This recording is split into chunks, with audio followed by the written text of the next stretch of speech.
নবীজি বলেন, শুনে রাখো সাহাবীরা আমার, যে লোকটা সন্দেহযুক্ত বিষয়ের মধ্যে পতিত হয়ে যায়, ওই লোকের মাধ্যমে হারাম কাজ করাও সম্ভব হয়ে যায়। আল্লাহর হাবিব বলেন, শুনে রাখো, আলা ওয়া ইন্না লিকুল্লি মালিকিন হিমা, আলা ওয়া ইন্না হিমাল্লাহি মাহারিমুহু। আল্লাহর নবীজি বলেন, শুনে রাখো, প্রত্যেক রাজা বাদশাহীর সংরক্ষিত এলাকা আছে। আলা ওয়া ইন্না হিমাল্লাহি মাহারিমুহু। আপনার নবী আমার নবী বলেন, শুনে রাখো, আলা ওয়া ইন্না হিমাল্লাহি মাহারিমুহু। আল্লাহর সংরক্ষিত জমিন হচ্ছে, আল্লাহর সংরক্ষিত বিষয় হচ্ছে যে সমস্ত বিষয় থেকে আল্লাহ পাক মানুষকে বারণ করেছেন, যেগুলো হারাম করেছেন, সেই বিষয়গুলো, সেই জিনিসগুলোই হচ্ছে আল্লাহর নিষিদ্ধ এলাকা। এখানে প্রবেশ করতে পারবা না, এর মানে হলো বাদশা যে এলাকায় কাউকে প্রবেশ করতে দেয় না, নয়নসি লেখা আছে, প্রবেশাধিক প্রবেশ নিষিদ্ধ লেখা আছে। এই জায়গায় যদি কেউ প্রবেশ করতে চায়, তবে যথাযথ কর্তৃপক্ষ এই লোকটার প্রবেশের কারণে তাকে শাস্তির আওতায় নিয়ে যাওয়া হয়। আল্লাহর রাসূল বলেন, আল্লাহ যে সমস্ত বিষয় থেকে মানুষকে বারণ করেছেন, যে সমস্ত বিষয়গুলো হারাম করেছেন, ওই বিষয়গুলোর মধ্যে যদি কেউ পতিত হয়ে যায়, আল্লাহর রাসূল বলেন, শুনে রাখো, ওই মানুষটাকেও আল্লাহ তাআলার শাস্তির আওতাভুক্ত হতে হবে। নাউজুবিল্লাহ। এইবার নবীজি বলেন, আলা ওয়া ইন্না ফিল জাসাদি লামুদগাহ ইযা সালুহাত সালুহাল জাসাদু কুল্লুহু ওয়া ইযা ফাসাদাত ফাসাদাল জাসাদু কুল্লুহু। নবীজি বলেন, শুনে রাখো, মানুষের শরীরের মধ্যে একটা গোশতের টুকরা আছে। ওই গোশতের টুকরা যদি সঠিক পথে পরিচালিত হয়, তবে তার পুরাটা বডি কিন্তু সঠিক পথে পরিচালিত হবে। আর ওই গোশতের টুকরার মধ্যে যদি পছন্দ ধরে যায়, নবীজি বলেন, তবে তার পুরাটা শরীরের মধ্যে পছন্দ হবে। সাহাবীরা প্রশ্ন করার আগে নবীজি পরিষ্কার করে দিলেন, ওই গোশতের টুকরার নাম হচ্ছে আলা ওয়াহিয়াল কলব। ওই গোশতের টুকরার নাম হচ্ছে মানুষের দিল। সুবহানাল্লাহ। দিল বুঝেন না আপনারা? দিল মানে হৃদয়, মানুষের অন্তর। এই অন্তরটা হচ্ছে সেই গোশতের টুকরা। এই অন্তর যদি ভালো হয়, সুন্দর হয়, অন্তর যদি স্বচ্ছ হয়, ফ্রেশ হয়, তার পুরোটা বডি আল্লাহর পথে পরিচালিত হবে, ঠিক না? আর যদি অন্তরে বেশকম থাকে, তবে এই মানুষ সঠিক পথে চলবে, এটার কোনো রাস্তা নাই, এটার কোনো সুযোগও নাই। এজন্য এই মানুষের দিল মানুষের শরীরের জন্য রাজধানী। আল্লাহর বান্দা কত সুন্দর করে বলেছেন, সালগাতু সঙ্গে বুদি দিল খারাশ, আজ মোরা এক জামানে খাকে বাস। আল্লাহর বান্দা বলেন, কি হয়ে গেল আমার? সালগাতু সঙ্গে বুদি দিল খারাশ। আল্লাহর বান্দা বলেন, আল্লাহর জমিনে বৃষ্টি হয়, বৃষ্টি হওয়ার পরে তো জমিনের মধ্যে ঘাস উৎপাদিত হয়। গত কয়েকদিন আগে বৃষ্টি শুরু হলো, যে জমিনের মধ্যে ঘাস ছিল না, সেই জমিনের মধ্যে ঘাস উৎপাদিত হয়েছে, নতুন করে ঘাস গজাইছে। কিন্তু আল্লাহর বান্দা বলেন, কি হয়ে গেল? কত দিন থেকে বৃষ্টি হয়, ফসল তো ধরে না, ফল তো ধরে না, ঘাসও উৎপাদিত হয় না, উদ্ভিদ জন্মায় না। আল্লাহর বান্দা জবাব দিলেন, কেমনে জন্মাবে, কেমনে জন্মাবে?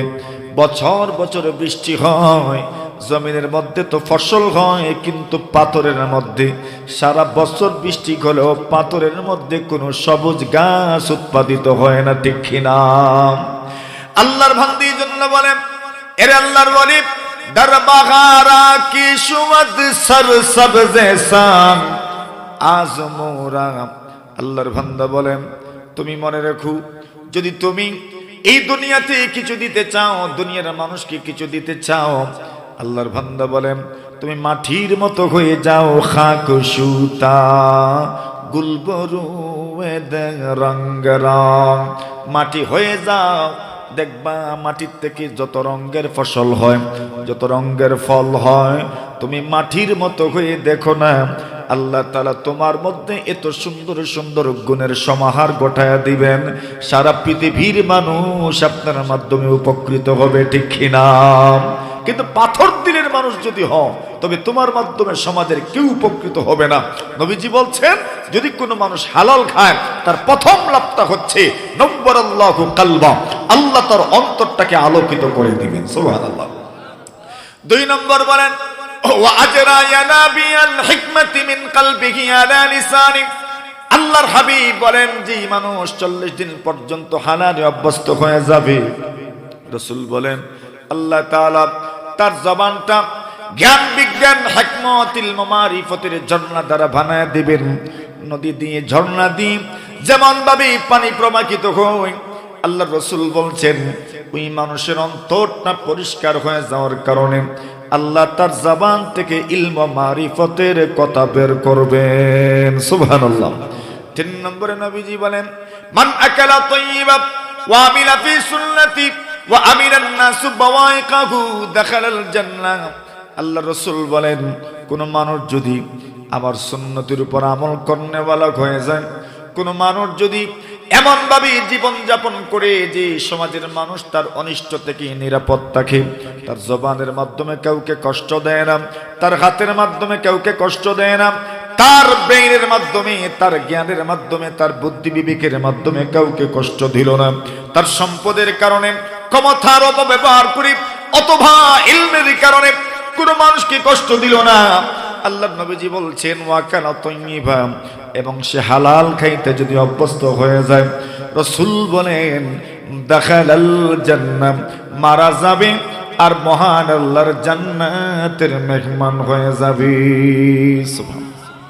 হালালের 3 নম্বর প্রভাব।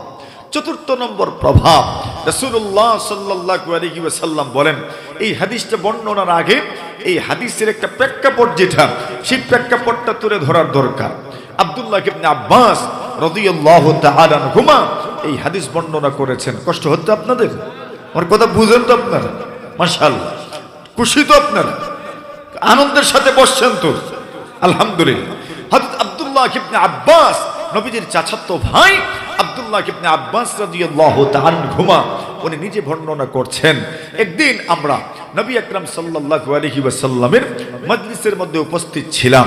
এমন সময় আল্লাহর রাসূল কোরআনে মাজিদের একখানা আয়াত তিলাওয়াত করলেন, ইয়া আইয়ুহাল্লাযীনা আমানু কুলু মিনাত তাইয়্যিবাতি ওয়া আমালু সালিহা।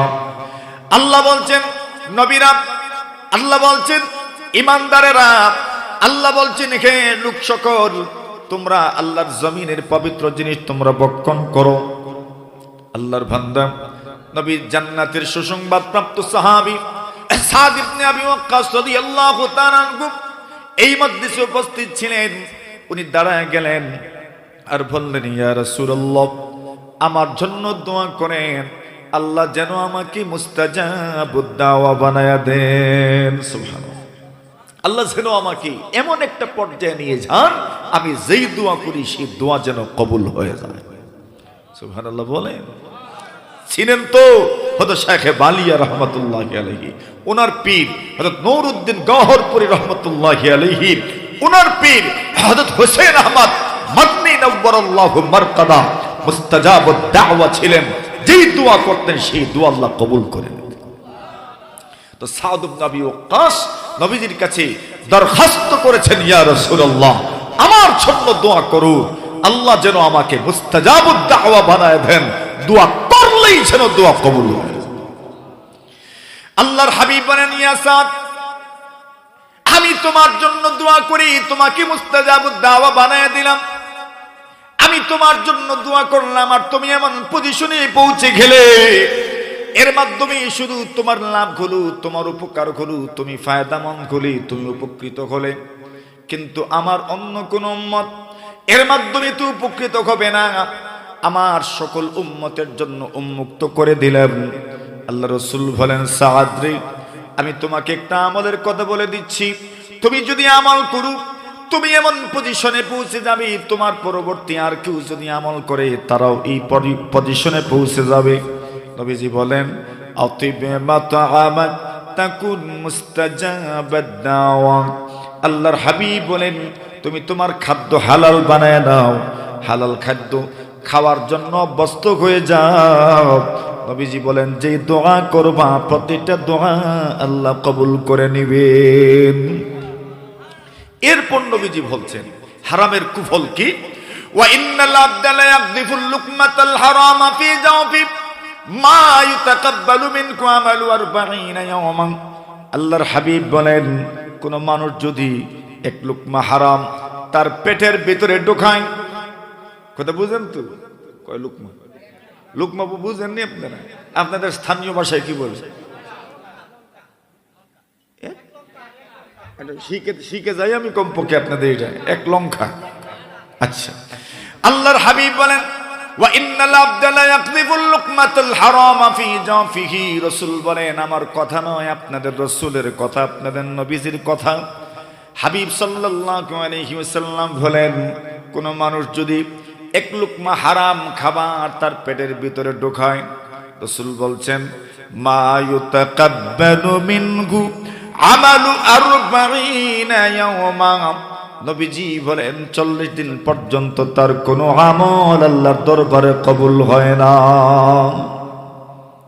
নাউজুবিল্লাহ বলবেন না? ডর লাগলে না বল, আরে ভয় লাগলে না বলবেন। নাউজুবিল্লাহ কি এটা কোনো ট্র্যাডিশন না, এটা একটা দোয়া। নাউজুবিল্লাহর অর্থ কি হুজুর? আমি ওদের কাছে জানি না আমরা যে নাউজুবিল্লাহ কি অর্থ, নাউজুবিল্লাহর অর্থ আমরা যে বলি না, কেন বলি না? বুঝলে না বলতাম। নাউজুবিল্লাহ মানে আল্লাহ তাআলার কাছে আমরা আশ্রয় প্রার্থনা করি। আল্লাহ তাআলার কাছে আশ্রয় প্রার্থনা করি মানে আল্লাহ যেন এমন গুনাহ থেকে আমাদেরকে বাঁচান। সুবহানাল্লাহ, এটা দোয়া। এখন বলেন, বলবেন না?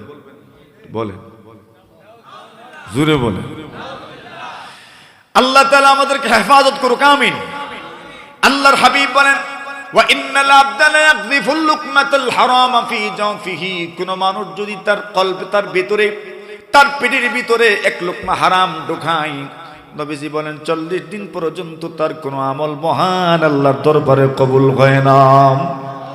এখন মনে করেন কোন মানুষ যদি সুদের মাধ্যমে উপার্জিত টাকার মাধ্যমে বাজার থেকে একটা মাছ কিনে নিল, এক বস্তা চাউল কিনে নিল, কয়েক কেজি ডাউল কিনে নিল, কয়েক কেজি চানা কিনে নিল, আর ওই ব্যক্তি ওই মাছের থেকে এক টুকরা মাছ অথবা একটু ডাল অথবা একটু চাল যদি খায়, নবীজির কথা মতো 40 দিন পর্যন্ত তার কোনো আমল মহান আল্লাহর দরবারে কবুল হবে।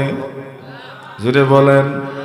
এখন মনে করেন আল্লাহর কোন বান্দা বান্দি যদি রমজানের আগে আল্লাহ না করুক, আল্লাহ না করুক, আল্লাহ তাআলা না করুক, কোন মানুষ যদি অজ্ঞতাবশত, কোন মানুষ যদি মনের অজান্তে, কোন মানুষ যদি না বুঝে না শুনে রমজানের পূর্ব মুহূর্তে যদি এক লুকমা হারাম খেয়ে নিতে পারেন, তবে তো রমজান আর কয় দিনের? ওই 30 দিনের রোজা। 1-2 দিন, 3 দিন, 4 দিন, 5 দিন, 6 দিন, 7 দিন আগে যদি কেউ এক লুকমা হারাম তার পেটের ভিতরে ঢুকায় নেয়, তবে তার রোজা, তার তারাবি, তার ইফতার, তার সাহরি, তার নামাজ, তার তাহাজ্জুদ সব কবুল হয়ে গেল তো। হ্যাঁ, নবীজি বলেন ওয়া ইন্নাল আবদা লা ইয়াকযিফুল লুকমাতাল হারামা ফি জাওফি মা ইউতাকাব্বালু মিনহু আমালু 40 ইয়াওমা। এরপর নবীজি বলেন ওয়া আইয়ুমা আমরিন নাবাতা লাহমুহু বিসসুহতি আবির রিবা ফান্নারু আওলা বিহি। হাদিসে এসেছে, এই জন্য বলে দিচ্ছি আমরা পরকালীন শাস্তি কেমন হবে আমরা আরো বলবো ইনশাআল্লাহ। আল্লাহর হাবিব বলেন আল্লাহর হাবিব বলেন ওয়া আইয়ুমা আমরিন নাবাতা লাহমুহু বিসসুহতি আবির রিবা। কোন মানুষের শরীরের গোশত যদি হারামের মাধ্যমে, সুদের মাধ্যমে, ঘুষের মাধ্যমে অথবা হারাম পন্থায় উপার্জিত সম্পদের মাধ্যমে তার শরীরের গোশত যদি বাড়ে, নবীজি বলেন ওই শরীরের গোশতের জন্য জাহান্নামের আগুন বেশি উপযোগী। নাউজুবিল্লাহ। এই শরীরের গোশতের জন্য কোন আগুন উপযোগী? জাহান্নামের আগুন এই শরীরের গোশতের জন্য সবচেয়ে উপযোগী। কেন? বলে এই শরীর জাহান্নামের জন্য বেশি উপযোগী। গোশত বেড়েছে হারামের মাধ্যমে, সুদের মাধ্যমে। আসুন, সুদ কাকে বলে? শাস্ত্রীয় ভাষায় না বলে আমরা মোটামুটি একটা উদাহরণের মাধ্যমে সুদটা বুঝে নেওয়ার চেষ্টা করি। মনে রাখবেন, আমাদের সমাজে অনেক ধরনের সুদ আছে, তবে দুই ধরনের সুদ বেশি প্রসিদ্ধ। একটা সুদ হচ্ছে যেটা কর্জের মাধ্যমে, ঋণের মাধ্যমে সুদ হয়, এটা এক ধরনের সুদ, মহাজনের সুদ তাকে বলে। আর আরেক ধরনের সুদ আছে, যে সুদটা আমাদের সমাজে কমার্শিয়াল সুদ নামে পরিচিত। এই ধরনের সুদ সমাজে আসেনি, আছে কিনা এটা বোঝার জন্য আরেকটু সামনে যেতে হবে। এখন আসেন, সুদ হয় কেমনে, কর্জের মাধ্যমে কিভাবে সুদ হয়, সেই বিষয়টা মাত্র কয়েক মিনিটের ভিতরে আমরা আলোচনা করি। এর সাথে একটা বিষয় এখানে আমরা যুক্ত করব, যে ঋণ দিলে, কর্জ দিলে কি পরিমাণ লাভ হয়, এই ব্যাপারটাও আমরা আলোচনা করব ইনশাআল্লাহ। আমাদের সমাজ ব্যবস্থায় যখন ঋণ দেয় কোনো মানুষ, এই সমাজের সর্বে সর্বা নয়, সমাজের ধনী গরিব সব মানুষই কোনো না কোনো ক্ষেত্রে, কোনো না কোনো ধাপে, কোনো না কোনো পরিস্থিতিতে অন্য মানুষের মুখাপেক্ষী হন। আর আল্লাহ তাআলা কুদরতিভাবে এভাবেই সমাজটাকে রেখেছেন, যাতে করে সমাজের সব মানুষ সওয়াবের অংশীদার হয়। সুবহানাল্লাহ। কেন? নবীজি বলেন, কোন মানুষ যদি অন্য কোন মানুষের প্রয়োজন পুরা করতে সহযোগিতা করে, আল্লাহর হাবিব বলেন, তুমি তার প্রয়োজন পুরা করবা, আল্লাহ তোমার প্রয়োজনটা পুরা করে দিবে। আল্লাহর হাবিব বলেন, আনাস ইবনে মালিক রাদিয়াল্লাহু তাআলা আনহু বর্ণনা করেন, قال النبي صلى الله عليه وسلم رأيت, আল্লাহর হাবিব বলেন, আমি দেখলাম, কখন দেখলাম, লাইলাতান উসরিয়া বি, যে রাত্রে আমি মেরাজে গেলাম, সেই মেরাজের রজনীতে আমি জান্নাত ভ্রমণ করেছি, জাহান্নাম ভ্রমণ করেছি। জান্নাতে কি দেখেছেন তার বিশদ বর্ণনা দিয়েছেন, জাহান্নামে কি দেখেছেন তার বিস্তারিত বিবরণ তুলে ধরেছেন।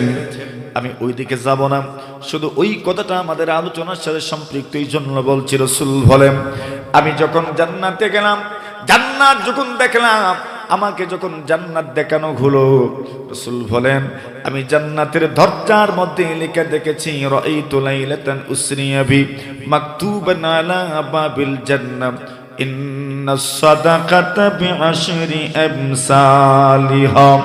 আল্লাহর হাবিব সাহাবীরা আমার, আমি যখন মেরাজে গেলাম, জান্নাত ভ্রমণ করার সময় আমি লক্ষ্য করে দেখেছি, জান্নাতের দরজার মধ্যে লেখা আছে, জান্নাতের দরজাগুলো কত বড়, জান্নাতের দরজাগুলো কত বড়।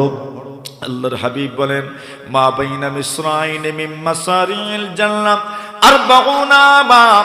বুখারী শরীফের বর্ণনা, রাসূলুল্লাহ সাল্লাল্লাহু আলাইহি ওয়াসাল্লাম বলেন, মা বাইনা মিসরাইন মিন মাসারিল জান্নাহ, নবীজি বলেন, জান্নাতের বিশাল বিশাল দরজাগুলো কত বড় হবে। নবীজি বলেন, জান্নাতের দরজাগুলো দুই পাটের দরজা হবে, দুটো পাটের মধ্যখানে কি পরিমাণ ব্যবধান থাকবে।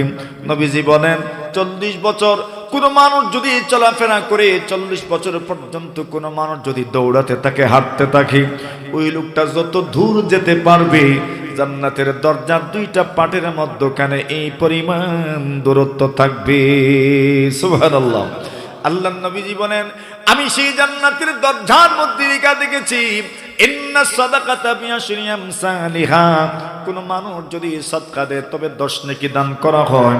ওয়া ইন্নাল কারযা বি8, আর কোন মানুষ যদি ঋণ দিতে পারে, ঋণ দিতে পারে, হে ধনী ভাইরা আমার, বাবারা আমার, নবীজি বলেন, ওয়া ইন্নাল কারযা বি8, আল্লাহর কোন বান্দা বান্দি যদি ঋণ দিতে পারেন, সুদবিহীন যদি ঋণ দিতে পারেন, কোনো বেনিফিট না নিয়ে ঋণ দিতে পারেন, কোনো মুনাফা না নিয়ে যদি ঋণ দিতে পারেন, নবীজি বলেন, আল্লাহ তাআলা তার আমলনামায় পুরা 18টা নেকি দান করে দিবেন। কতটা নেকি? জিবরিলকে রাসূল প্রশ্ন করলেন, ও জিবরিল আমিন, এখানে তো আমার মনে একটা সংশয় জাগে, প্রশ্ন জাগে। প্রশ্নটা হলো, ঋণ দিলে তো এটা ফেরত আনা যায়, কিন্তু কেউ যদি সদকা দেয়, এটা তো কখনোই আর ফেরত আনা যায় না, নাকি? না যায়। ঋণ দিলে তো ফেরত আনা যায়। আচ্ছা, সময় মতো ফেরত আসুক বা দেরিতে আসুক, একটা সময় বা পুরোটা আসুক বা না আসুক, একটা অংশ তো ফেরত আনা যায়। কথা বলে ঠিক না? আর পুরোটাও তো আসে, কিন্তু করজ দেওয়ার পরে তো ফেরত আসে ঋণ। আপনার যদি কেউ সদকা করে দান করে, তো দান করার পরে তো ফেরত আনা যায় না। তবে তো নিয়ম মতো সদকার মধ্যে সব বেশি হবে, ঋণের মধ্যে কম হবে। কিন্তু আমরা দেখছি নবীজি বলছেন না, সদকার চাইতে কোনটা বেশি? ঋণের মধ্যে বেশি। আল্লাহর হাবিব বলেন, মা বালুল কারুদ ইয়া জিবরিল।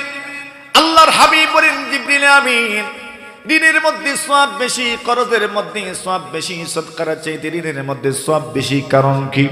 জিবরিল আমিন জবাব দিলেন, আল্লাহর নবীজি গো, আপনি যে প্রশ্ন করেছেন প্রশ্নটা আমি বুঝেছি, কিন্তু সদকার চাইতে ঋণের মধ্যে সওয়াব কেন বেশি রাখা হয়েছে জানেননি?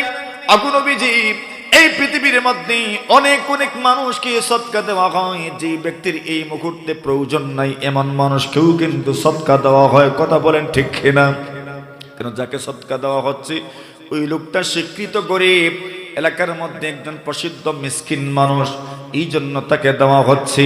অথচ যখন দেওয়া হচ্ছে এই মুহূর্তে তার প্রয়োজন নাও হতে পারে, এরপরেও কিন্তু তাকে সদকা দেওয়া হয়। কিন্তু যে ব্যক্তি ঋণ চায়, ওই ব্যক্তির এই মুহূর্তে প্রয়োজন, এই জন্যই কিন্তু ঋণ চাচ্ছে, এই জন্যই কিন্তু করজ চাচ্ছে। আল্লাহর হাবিবকে জিবরিল বলেন, ওগো নবীজি, এই পৃথিবীর মধ্যে একজন ঋণদাতা আরেকজন মানুষকে এই মুহূর্তে যার প্রয়োজন, তাৎক্ষণিক তার প্রয়োজন, ওই প্রয়োজনটা সে পূরণ করতে সহযোগিতা করলো, কোনো বেনিফিট নিল না, কোনো মুনাফা নিল না, কোনো লাভ নিল না, তার জমানো টাকা পয়সার মাধ্যমে অন্য কাউকে সহযোগিতা করলো। এজন্য বোনাস হিসাবে আল্লাহ পাক তার আমলনামায় 18টা নেকি দান করে দেন। সুবহানাল্লাহ। আর দুর্ভাগ্যবশত আমাদের সমাজ ব্যবস্থায় সুদ হয় ঋণের মাধ্যমে। কিসের মাধ্যমে? কেমনে হয়? যে যখন কেউ কারো কাছ থেকে ঋণ আনতে যায়, তখন যার কাছ থেকে ঋণ আনবে ওই ব্যক্তি শর্ত দেয়, আমি ঋণ দিতে পারবো একটা শর্তে, কখন ফেরত দিবেন তা উল্লেখ করে, উল্লেখ করার পরে বলে আমাকে এত টাকা সাথে করে দিতে হবে। আর ওই দেওয়াটাকে শুদ্ধ ভাষায় তো সুদ বলে, কিন্তু গ্রাম্য ভাষায় লাভ বলে। আপনাদের দেশে কি বলে আমি জানি না। লাভই কয়, সুদও বলে, এটা আছেও। আল্লাহ মাফ করুক, আমিন বলেন। আল্লাহ মাফ করুক, আমিন বলেন। তাহলে এখন এটা উদাহরণের মাধ্যমে বুঝাই দিই।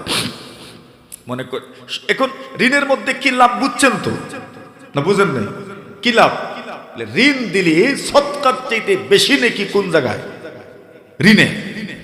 আল্লাহর হাবিবার এক হাদিসের মধ্যে বলেন, কোন মানুষ যদি ঋণ দেয়, যত টাকা আপনি ঋণ দিবেন, যতদিন মেয়াদের জন্য ঋণ দিবেন, নবীজি বলছেন, মনে করেন 1000 টাকা আপনি সদকা আপনি ঋণ দিলেন, 1 মাস মেয়াদে কত মাস? নবীজি বলছেন এই 1 মাসের প্রতিটা দিন আপনার আমলনামায় 1000 টাকা সদকা করার সওয়াব আল্লাহ দিবেন। অনেক মানুষ যে টাইমের জন্য ঋণ নেই ওই টাইমে পরিশোধ করতে পারে না, সময় বর্ধিত করতে হয়। আল্লাহ জানায় দিলেন, ধনীরা যদি ওই লোকটা গরিব হয়, সত্যি যদি ঋণ পরিশোধ করতে ব্যর্থ হয়, ফানাজিরাতুন ইলা মাইসারা, তবে তাকে ঋণ পরিশোধ করার সক্ষমতা অর্জন করার পর্যন্ত তাকে তুমি সময় দাও। সুবহানাল্লাহ। আল্লাহর নবী বলেন, এবার যে আপনি সময়টুকু দিবেন, সময় বাড়ায়া দিলেন, আপনার কি লাভ? আল্লাহর হাবিব বলেন, এতদিন পর্যন্ত 1000 টাকা সদকা করার সওয়াব দেওয়া হয়েছিল, যত দিন সময় বাড়ায়া দিবেন ওই দিনগুলোতে আল্লাহ তাআলা 2000 সদকা করার সওয়াব আল্লাহ আপনার আমলনামায় দিবেন। মানে ডাবল সদকা করার সব আল্লাহ আপনারা আমলনামায় দিবেন। আচ্ছা, এখন আসেন আর ওই ঋণের মাধ্যমে সুদ হয়। যেমন 1000 টাকা কেউ ঋণ নিল আর একজন ঋণ দিল, যে ঋণ আনছে সে স্পষ্ট করেছে আমি তোমাকে প্রত্যেক মাসে 200 টাকা করে সুদ দিব। যে ব্যক্তি ঋণ দিচ্ছে সেও স্পষ্ট করেছে তোমাকে প্রতি মাসে 200 টাকা করে সুদ দিতে হবে। বলেন আছে কি নাই? আছে। এটার নাম সুদ। এটার নাম কি? সুদ। আল্লাহর হাবিব বলেন, এই যে সুদ আছে, এই সুদ এমন সুদ যে সুদ চক্র হারে বাড়ে, দিন দিন বাড়তে থাকে, বাড়তে থাকে। কেমন ভাবে বাড়ে? মনে করেন সৎকুর প্রতি মাসে 200 নিবি, 1000 ঋণ দিল প্রতি মাসে কত? এর মানে আপনি 1 মাস পরে যদি আদায় করতে পারেন 1000 দিবেন, সাথে লাভ দিবেন 200। যদি এই মাসে পারেন না, কোনো অসুবিধা নাই, পরের মাসে দিন, তবে দিতে হবে আরো কত? 200। কত হইছে এখন? 400। যদি 2 নম্বর মাসে পারো না, 3 নম্বর মাসে পরিশোধ করবেন, সাথে দিবেন আরো কত? 200। কত হইছে এখন? 600। যদি 3 নম্বর মাসে পারো না, 4 নম্বর মাসে দিবেন, সাথে দিবেন আরো কত? কত হইছে?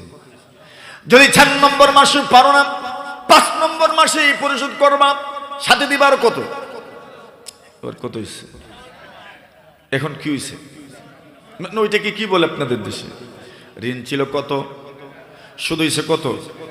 এটার নাম সমান সমান। এটার নাম কি? সমান সমান। ঠিক আছে তো? এবং সুদকুর যারা, এদের এখানে একটা নিয়ম আছে।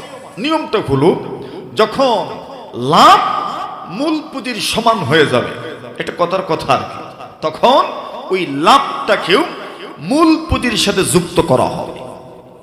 এখন মূল পুঁজি ছিল 200, 1000, মাসের সুদ ছিল কত? এখন মূল পুঁজি 5 মাস পরে মূল পুঁজি কত? এখন আপনারা কোন সুদ দিত কত? বিচার ইনসাফ আছে? আর ইনসাফ আছে তো আছে, গতিকে তো কইছেন 400 দিব। 1000 তো ছিল সুদ আপনার ঋণ, 1000 ঋণই মাসিক সুদ 200। এবার যখন লাভ আরো 1000 মূল পুঁজির সাথে যুক্ত হয়ে গেল, এবার মূল পুঁজি হইল 2000। তবে 2000-এ সুদ কত হইত? 400। বুঝে রেখে 5 নম্বর মাসে পারলেন না, আপনি 6 মাসের মধ্যে দিবেন, আপনাকে দিতে হবে কত? আরো 400 দিবেন। যদি পারেন না 6 নম্বর মাসে, 7 নম্বর মাসে দিবেন, আরো দিবেন কত? 400। যদি পারেন না 7 নম্বর মাসে, 8 নম্বর মাসে দিবেন, আরো 400 দিবেন, 1200। যদি পারেন না 8 নম্বর মাসে, 9 নম্বর মাসে দিবেন, বাড়বে আরো কত? 1600। যদি 9 নম্বর মাসে পারেন না 10 নম্বর মাসে দিবেন আরো কত? কত হইছে? 2000 হইছে। এবার বলেন, ঋণ ছিল 1000, প্রথম 5 মাসে সুদ হলো 1000, এরপরের 5 মাসে সুদ হলো আরো। এবার এই 4000 10 মাসের মধ্যে 4000 টাকা হয়ে গেল। 1000 হলো ঋণ, আর বাকি 3000 হলো সুদ। ঠিক না? বুঝছেন তো? এবার আল্লাহর কোরআনের একটা আয়াত শুনে আল্লাহ, ইয়া আইয়ুহাল্লাযীনা আমানু লা তাকুলুর রিবা আযআফাম মুযাফা। আল্লাহ বলে, ইমানদারদেরকে আল্লাহ ডাক দিয়েছেন। আজকে এই ফুল ঐতিহ্যবাহী ফুলফুরের পাগলার মধ্যে যারা জমা হয়েছে, আমরা কি ভাই? ইমানদার। আলহামদুলিল্লাহ বল, আমরা কি? আল্লাহ আপনাকে ডাকছেন। আমার বাড়িতে আপনার বাড়িতে যে মা বোনেরা আছেন, তাদেরকে আল্লাহ ডাকছেন। সকল ইমানদারদেরকে আল্লাহ ডাকছেন আর বলছেন, ইয়া আইয়ুহাল্লাযীনা আমানু। ইমানদার বন্ধু আমার, আপনি ব্যবসায়ী মানুষ, নাকি আপনি মজদুর মানুষ, নাকি আপনি শ্রমিক মানুষ, নাকি আপনি কৃষিজীবী মানুষ, নাকি আপনি ড্রাইভার, নাকি আপনি প্রবাসী, নাকি আপনি দোকানদার, নাকি আপনি মাকানদার, নাকি আপনি ইজারাদার, আল্লাহ তা দেখেন নাই। আল্লাহ শুধু বলেছেন, ইয়া আইয়ুহাল্লাযীনা আমানু, এরে ইমানদারেরা লা তাকুলুর রিবা, সুদ খেও না। সুদ তো কম হারাম, বেশি হারাম, কিন্তু সুদের সর্বনিম্ন একটা উদাহরণ রাসূল আল্লাহ দিচ্ছেন। সুদের সবচেয়ে নিকৃষ্টতম একটা বিষয় হচ্ছে এমন সুদ, যেই সুদটা চক্রহারে বাড়ে, মানে সময় যায়, যত যায় তত সুদ বাড়ে, যত যায় তত সুদ বাড়ে, বাড়তে কেমন হয়? আল্লাহ বলছেন, কখনো ডাবল হয়ে যায়, কখনো 2 ডাবল, কখনো 3 ডাবল, কখনো 4 ডাবল, 5 ডাবল পর্যন্ত হয়ে যায়। যেমন আমরা উদাহরণের মাধ্যমে বুঝতে পারলাম মাত্র 10 মাসের মাথায় সুদ হয়ে গেছে কমপক্ষে 2 ডাবল দ্বিগুণ, ঠিক না? কত গুণ হয়েছে? 4000 না 3000 তো সুদ। 3000 কি সুদ? তাহলে এখন বলেন 10 মাসে 1000-এর তুলনায় 3000 কত গুণ? কমপক্ষে তো 3 গুণ, আর না হয় 2 গুণ তো বলবেনি। এত গুণ সব বেড়ে গেল, চক্রহারে বাড়তে বাড়তে এতটুকু বাড়লো। এটাকে বলা হয় সর্বনিকৃষ্টতম সুদ। আর বিষয়টা এরকমই বাড়ে। এখন এটার সর্বশেষ পরিণতি কি? অনিবার্য পরিণতি কি? অনিবার্য পরিণতি হলো সুদ বাড়তে বাড়তে বাড়তে বাড়তে কিছু মানুষের জীবন মা এত দুর্বল হয়ে পড়ে ওই মানুষটা সুদের ঝাঁতাকলে পিষ্ট হয়। সুদের ঝাঁতাকলে পিষ্ট হতে হতে সুদের কারণে এই পরিমাণ সুদ তার উপর বর্তায়, এই পরিমাণ ঋণের বোঝা তার মাথার উপর বড় হয়। শেষ পর্যন্ত ওই লোক যখন দেখে তার সহায় সম্পত্তি, তার যে জায়গা স্থাবর অস্থাবর সম্পত্তি আছে সবগুলো বিক্রি করলেও তার ঋণ পরিশোধ হবে না, সুদ পরিশোধ হবে না। শেষ পর্যন্ত এই লোকটা আত্মহত্যার পথ বেছে নেয়।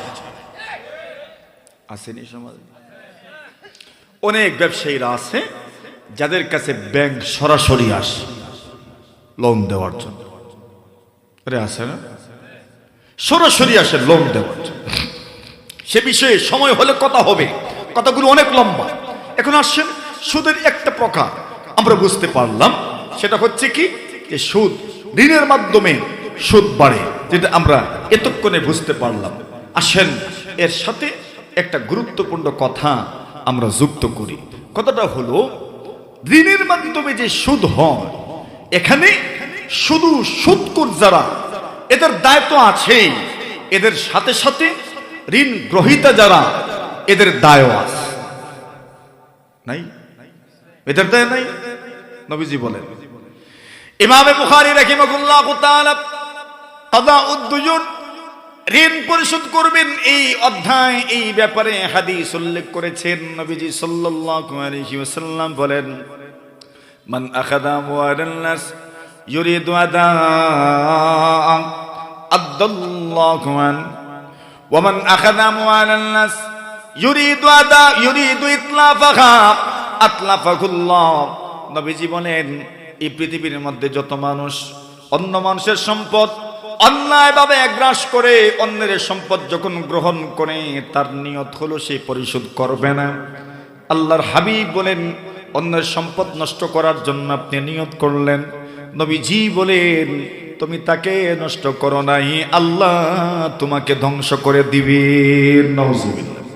এই সমাজে কিছু মানুষ আছে দোকান বাকি খায়, এর পরের সপ্তাহে এই দোকানের ফাঁস দিয়ে যায় না। আরে আছে না?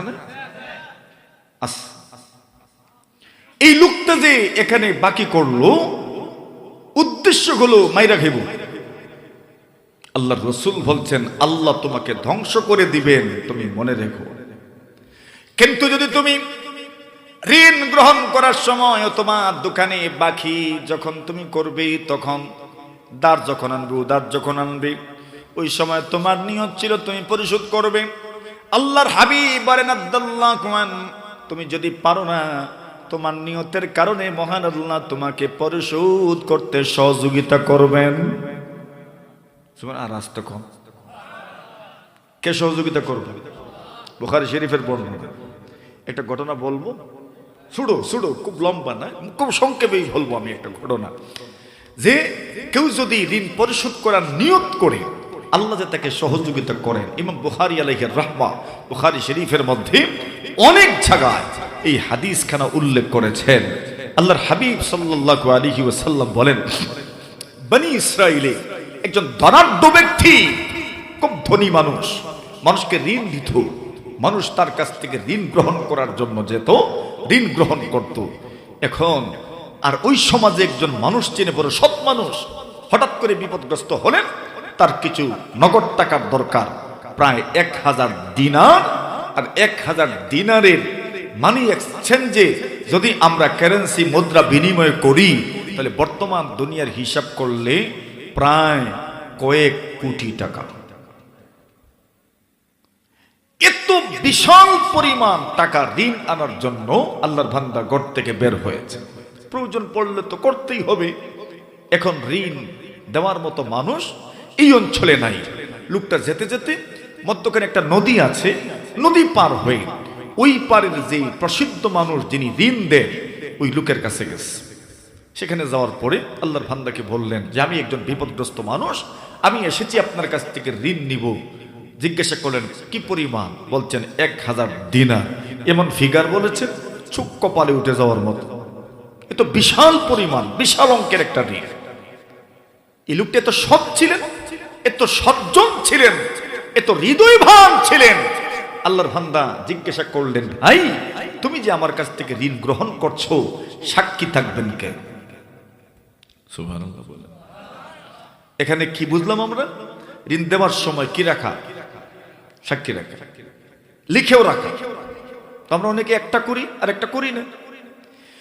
আল্লাহর বান্দা বললেন আল্লাহর ওলি গো, আমি আপনার কাছ থেকে ঋণ গ্রহণ করার জন্য এসেছি।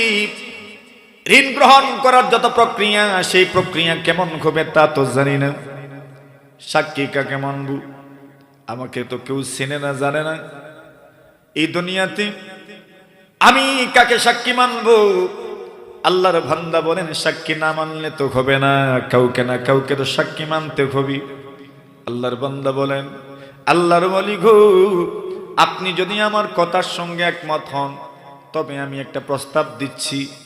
আপনার আমার এই লেনদেনের মধ্যখানে আমি আমার মহান আল্লাহকে সাক্ষী মেনে নিলাম। আল্লাহর বান্দা বললেন দেখেন দুনিয়ার আইন আদালতে, দুনিয়ার কৌটি, দুনিয়ার কোন মহাকামায় এই সাক্ষী কিন্তু চলে না। আল্লাহ তো সবার উপরে। কিন্তু ওই সজ্জন মানুষ, হৃদয়বান মানুষ বললেন ঠিক আছে, তুমি যখন প্রস্তাব দিয়েছো আল্লাহ সাক্ষী হবেন, আমি মেনে নিলাম। মহান আল্লাহ তাআলাই সাক্ষী থাকবেন। সুবহানাল্লাহ। এইবার ঋণদাতা ব্যক্তি বললেন আল্লাহর গুলি, সাক্ষী তো আল্লাহ হয়ে গেলেন। এইবার বলেন আপনি ঋণ নিবেন এই পরিমাণ 1000 দিনার আপনি ঋণ নিবেন। যদি আপনি সময় মতো পরিশোধ করতে পারেন না, কার হায়াতের দৌড় কি পরিমাণ কেউ জানি না, কার হায়াত কি পরিমাণ থাকবে, কি পরিমাণ বাঁচবেন আপনিও জানেন না, আমিও জানি না। এবার বলেন যদি আপনি মারা যান অথবা যদি আপনি যেই মেয়াদে নেবেন ওই মেয়াদে যদি আদায় করতে আপনি অপারগ হয়ে যান, তবে আপনার পক্ষ থেকে আদায় করবেন কি? জামিনদারকে হবেন, কফিলকে হবেন, জিম্মাদারকে হবেন। সুবহানাল্লাহ, জোরে বলে। আল্লাহর বান্দা বলেন আল্লাহর ওলি গো, এই ঋণ এই লেনদেনের মধ্যখানে কে সাক্ষী হবেন? সাক্ষী তালাশ করার ব্যাপারে আমি যখন কোনো মানুষ এমন পেলাম না যে সাক্ষী হবেন, তবে বলেন না এই ব্যাপারটাতে সাক্ষী ছাড়া জামিনদার হবেন, কফিল হবেন, জিম্মাদার হবেন, এমন মানুষ আমি কোথায় বা খুঁজে পাবো? আল্লাহর বান্দা বলেন আল্লাহর ওলি গো, আমি আপনার কাছে সবিনয়ে যার নাম পেশ করতে চাই। ইতিপূর্বে আমি সাক্ষী হিসাবে জানলাম, প্রস্তাব করেছি মহান আল্লাহ তাআলা সাক্ষী হবেন। আমি এইবার আপনার সামনে প্রস্তাব করছি, আমি আমার আল্লাহকেই জামিনদার মেনে নিলাম। আল্লাহ জামিনদার, আল্লাহ আদায় করবেন আমার পক্ষ থেকে। আল্লাহর বান্দা বলে ঠিক আছে যাও, আল্লাহ জামিনদার। সুবহানাল্লাহ। কোন দিন দিবেন? বলে তারিখ নির্ধারিত, আলামিয়াত, একটা নির্ধারিত তারিখে ঋণ পরিশোধ করবেন। এই মর্মে একটা চুক্তিপত্র হলো। নির্ধারিত তারিখে ওই লোকটা, ঋণ গ্রহীত ব্যক্তি, ঋণ পরিশোধ করার জন্য 1000 দিনারের ব্যবস্থা করে উনি আসছেন, ঋণ পরিশোধ করবেন। মধ্যখানে নদী আছে, মনে আছে না? নদীর পারে আইসাই আটকা পড়ছেন। নদী পারাপারের কোনো ব্যবস্থা নাই। সকাল থেকে সন্ধ্যা পর্যন্ত নদীর পারে দাঁড়ানো, অপেক্ষা করছেন, খোঁজাখুঁজি করছেন, নদী পার হবেন। কোনো না কোনোভাবে একটা নৌযানের ব্যবস্থা যদি হয়ে যায়, একটা নৌকার ব্যবস্থা যদি হয়ে যায়, একটা লঞ্চের ব্যবস্থা যদি হয়ে যায়, কিন্তু কোনোভাবেই হচ্ছে না। আল্লাহর বান্দা সন্ধ্যা পর্যন্ত অপেক্ষা করছেন।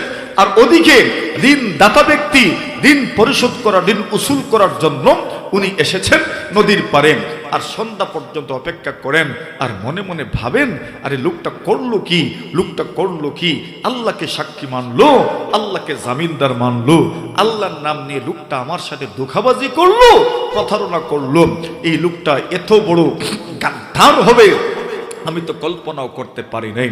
আল্লাহর বান্দা ওইদিকে ভাবছে আর এদিকে উনি ভাবছেন। আল্লাহর বান্দা শেষমেশ চিন্তা করলো কি আর করা যায়। আল্লাহর বান্দা দেখে নদীর উপর দিয়ে পানি দিয়ে ভেসে ভেসে একটা টুকরা আসছে, গাছের টুকরা। আল্লাহর বান্দা ওই গাছের টুকরা আটকালো, আর গাছের টুকরাটা আটকায়া আল্লাহর বান্দা গাছের ভিতরে, টুকরার ভিতরে একটা ছিদ্র করলো, আর একটা ছিদ্র কইরা আল্লাহর বান্দা 1000 দিনারের থলিটা ওই গাছের টুকরার ভিতরে ঢুকায়া দিল, আর একটা চিরকুট কাগজ লিখে দিল। কাগজটা হলো, ও আল্লাহর ওলি, আমি অমুক অমুক দিন আপনার কাছ থেকে 1000 দিনার আমি ঋণ এনেছিলাম, আর ওই 1000 দিনার ঋণ পরিশোধ করার জন্য আজকে আমি নদীর পাড়ে এসেছিলাম, কিন্তু ঋণ পরিশোধ করব, আমি যে আপনার কাছে আসব, আমি নৌযান পাই নাই, আমি নৌকা পাই নাই, আমি কিচ্ছুই পাই নাই, এজন্য আমি ওই 1000 দিনার ওই গাছের টুকরার ভিতরে ঢুকায়া দিলাম। যদি আপনি পেয়ে যান তাহলে ধারণা করিয়েন, যেই আল্লাহকে আমি ঋণ পরিশোধ করার জন্য জামিনদার হিসাবে সাব্যস্ত করেছিলাম, যেই আল্লাহকে আমি ঋণ পরিশোধের জন্য জামিনদার মেনেছিলাম, সেই মহান আল্লাহ আমি না আপনার কাছে আমার পক্ষ থেকে ঋণ পরিশোধ করে দিয়েছেন। নবীজি বলছেন, কেউ যদি ঋণ পরিশোধের পাক্কা নিয়ত রাখে, আল্লাহু আন, আল্লাহ তাআলা তার ঋণ পরিশোধ নিজের পক্ষ থেকে করে দিবেন। আল্লাহ সুযোগ করে দিবেন, সহযোগিতা করবেন, সাহায্য করবেন। তাহলে সুদের একটা প্রকারের কথা গেল, সুদের একটা কুফলের আলোচনা আমরা করলাম। সুদের আরেকটা কুফল কি? রাসূলুল্লাহ সাল্লাল্লাহু আলাইহি ওয়াসাল্লাম বলেন, সুদ এমন একটা বিষয়, যে বিষয় আল্লাহ তাআলা কোরআনে মাজিদের মধ্যে এর বিশদ বিবরণ তুলে ধরেছেন। নবীজি হাদিস শরীফের মধ্যে এর বিশদ বিবরণ তুলে ধরেছেন। নবীজির একটা স্বপ্নের ব্যাখ্যা এসেছে হাদিস শরীফের মধ্যে। নবীজি নিজে এই স্বপ্নটা উম্মতের সামনে তুলে ধরেছেন। রাসূলুল্লাহ সাল্লাল্লাহু আলাইহি ওয়াসাল্লাম বলেন, একদল মানুষকে আমি একটা নদীর মধ্যে সাঁতার কাটতে দেখলাম, যেই নদীটা ছিল রক্তের নদী, যেই নদীটা ছিল পুজের নদী। নবীজি বলেন, আমি লক্ষ্য করে দেখলাম, ওয়ালা শাতিইন নাহার রাজুলুন, নদীর পারে একজন মানুষ দাঁড়িয়ে আছে, ওই লোকের কাছে অনেকগুলো পাথর আছে। আমি তাকায়া দেখলাম, ওই সাধারণ ব্যক্তি যখন ওই নদীর কিনারায় উঠতে চায়, ফারামার রাজুলু বিফাজারিন ফি ফিহি, ওই নদীর পারে থাকা ব্যক্তি তার হাতে থাকা পাথর দিয়ে ওই সাঁতারু ব্যক্তির মুখের মধ্যে আঘাত করে লোকটা আবার নদীর মধ্যখানে চলে যায়। এভাবেই চলছে, এভাবেই চলমান। আমি জিবরিলকে প্রশ্ন করলাম, মান হাউলা, এরা কারা? জিবরিল আমিন জবাব দিলেন, এরা হচ্ছে সুদকুর। সুদকুরদেরকে আল্লাহ এই শাস্তি প্রদান করছেন। নাউজুবিল্লাহি মিন যালিক। মুহতারাম হাজিরিনে কেরাম, আমার অত্যন্ত প্রিয়জন, আমার অত্যন্ত প্রিয় এক ভাই, আমাদেরই এলাকার কৃতি